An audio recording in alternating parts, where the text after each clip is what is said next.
Hello everyone, आप सबका स्वागत है।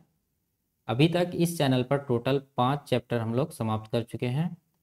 आज की क्लास में शुरू करते हैं सिंपल इंटरेस्ट यानी साधारण ब्याज। ठीक है, इन सारे चैप्टर्स के पीडीएफ टेलीग्राम चैनल से डाउनलोड कर सकते हैं, लिंक डिस्क्रिप्शन में मिल जाएगा। चलिए शुरू करते हैं। पहला सवाल है, यदि साधारण ब्याज पर धनराशि 100 साल में 36 गुना हो जाता है तो यह कितने साल में 29 गुना हो जाएगा। देखिए, अगर हम धनराशि को 1 मान लें तो ये 100 साल में कितना बन जाएगा, 36 बन जाएगा। ठीक है, 36 गुना हो जाता है। यहाँ पर ब्याज कितना मिला होगा, 35 मिला होगा ब्याज। ठीक है, लेकिन ये 35 ब्याज कितने साल में मिला है, 100 साल में। ठीक है, अब यहाँ कह रहा है कि कितने साल में ये 29 गुना हो जाएगा, यानी यही धनराशि, यही 1 यूनिट जो है जिसको हम लोग माने हैं, ये 29 गुना होने में कितना समय लगेगा। देखिए, 1 से 29 हो रहा है तो 28 मिल रहा है ब्याज। पहला कंडीशन में 35 ब्याज मिल रहा है 100 साल में। देखिए, 35 यूनिट ब्याज मिल रहा है, टाइम लग रहा है 100 साल। तो 1 यूनिट का ब्याज कितने साल में मिलेगा, 100/35। हमको निकालना कितना का है, 28 यूनिट का। तो 28 यूनिट का निकालने के लिए क्या करेंगे, 100/35 गुना 28। ठीक है, 7 से इसको कटाते हैं और 5 से 100 को कटाते हैं 20 बार में। 20 गुना 4 करेंगे तो ये 80 साल। ठीक है, तो इस सवाल का सही आंसर होगा 80 साल। अगला सवाल देखते हैं। कह रहा है, साधारण ब्याज से निवेश की गई राशि 12 साल में 7 गुना हो जाता है, यह 42 साल में कितना गुना हो जाएगा। देखिए, मान लेते हैं कि मूलधन 1 यूनिट है तो ये 7 गुना हो जाता है कितने साल में, 12 साल में। टाइम लगता है इसको 12 साल, यानी 1 से 7 हुआ तो ब्याज कितना बना इस पर, 6 यूनिट। अब पूछ रहा है हमसे 42 साल में यह कितना गुना होगा, यानी यही 1 यूनिट मूलधन 42 साल में कितना गुना होगा। देखिए, यहाँ पर 12 साल में 6 यूनिट का इंटरेस्ट मिल रहा है, तो यहाँ पर 42 साल में कितना यूनिट का इंटरेस्ट मिलेगा, इसका आधा, यहाँ भी आधा हो रहा है तो इसको भी आधा कर देंगे, यानी 21 यूनिट।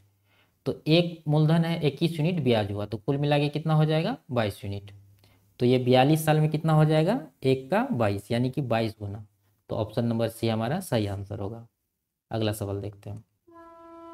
साधारण ब्याज पर निवेश करने पर एक निश्चित राशि 15 वर्षों में 5 गुना हो जाती है। साधारण ब्याज पर समान दर से कितने समय में यह अपने आप का 12 गुना हो जाएगा। देखिए, वो राशि को मान लेते हैं एक है जो 15 साल में 5 गुना हो जाता है। ठीक है, 5 गुना हो जाता है, टाइम लगता है 15 साल। तो यहाँ पर ब्याज कितना बन रहा है, 1 से 5 हुआ है, 4 यूनिट का ब्याज है यहाँ पर। अब पूछ रहा है साधारण ब्याज पर समान दर से कितने समय में यह अपने आप का 12 गुना हो जाएगा, यानी यही एक कितने साल में 12 बन जाएगा। तो यहाँ देखिए, 1 से 12 बनाना है तो 11 यूनिट ब्याज चाहिए। यहाँ पर 15 साल में कितना ब्याज मिल रहा है, 4 यूनिट, तो 11 यूनिट ब्याज कितने साल में मिलेगा, यानी 4 यूनिट ब्याज मिल रहा है 15 साल में। ठीक है, तो 1 यूनिट ब्याज मिलेगा 15/4 साल में, और 11 यूनिट का ब्याज लेना है तो 11 का निकाल देंगे यहाँ पर, 15/4 गुना 11। ठीक है, तो ये कितना आ जाएगा, गुना कर लेते हैं, 15 बचा 1, 165/4, यानी 4 चौके 16, और ये 4 1 4, 1/4, यानी 41 साल लगेगा, और 1/4 साल, तो 1/4 साल को महीना में कन्वर्ट कर लेते हैं तो ये हो जाएगा 3 मंथ।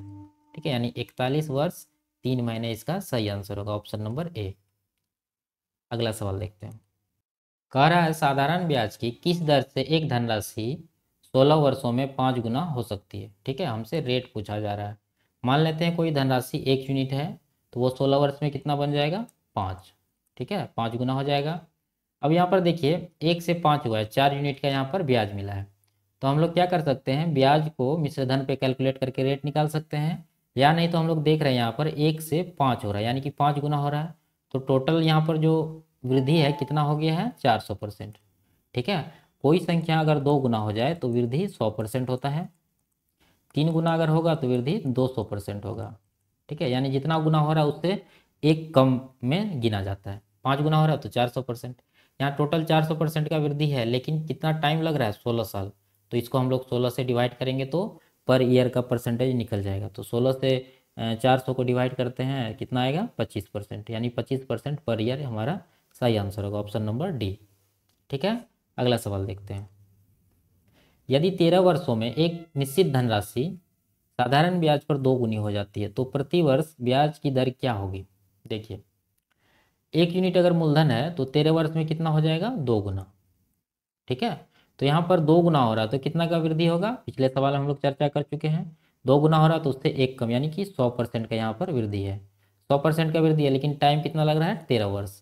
तो इस 100% को 13 से डिवाइड करेंगे तो कितना आ जाएगा, 13 सतह 91, 9 बचा, और 13 छः के 78, 13 नवा 117। ठीक है, ऑप्शन नंबर बी हमारा सही आंसर होगा। अगला सवाल देखते हैं। एक निश्चित धनराशि पर 11 महीने के लिए अर्जित ब्याज मूलधन के 0.08 गुना है। ठीक है, प्रति वर्ष साधारण ब्याज की किस दर से है।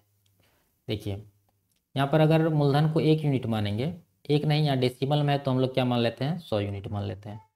तो इस पर जो ब्याज मिल रहा है, कितना मिल रहा है, इतना गुना, यानी 0.08%। तो ये 100 का निकालेंगे तो कितना आ जाएगा, 8 रुपये। ठीक है, तो मूलधन हमारा है 100, ब्याज है 8, तो मिश्रधन कितना बन जाएगा, 108। अब देखिए यहाँ टाइम कितना लग रहा है, 11 महीने। तो प्रति वर्ष साधारण ब्याज निकालना है, यानी 100 का 8 क्या है, ये 8% ही तो है। 100 पर कोई संख्या रहे तो वो डायरेक्ट परसेंटेज होता है। 5 रहेगा तो 5%, 10 रहेगा तो 10%, यहाँ पर 8 है तो 8% है। लेकिन यहाँ 8% है 11 महीने में। ठीक है, 11 महीने में 8% ब्याज मिलता है, तो पर ईयर यानी 12 महीने में कितना मिलेगा। ठीक है, तो यहाँ पर 8/11 गुना 12 करेंगे तो ये कितना आ जाएगा, 12 अट्ठा 96/11। इसको डिवाइड कर देते हैं, 11 अट्ठा 88, बचा 8, 11 सतह 77, यानी 8.7 के अप्रॉक्स आ रहा है। ऑप्शन नंबर सी हमारा सही आंसर होगा। ठीक है, ये लास्ट सवाल था। मिलते हैं अगले वीडियो में, तब तक के लिए बाय बाय, टेक केयर।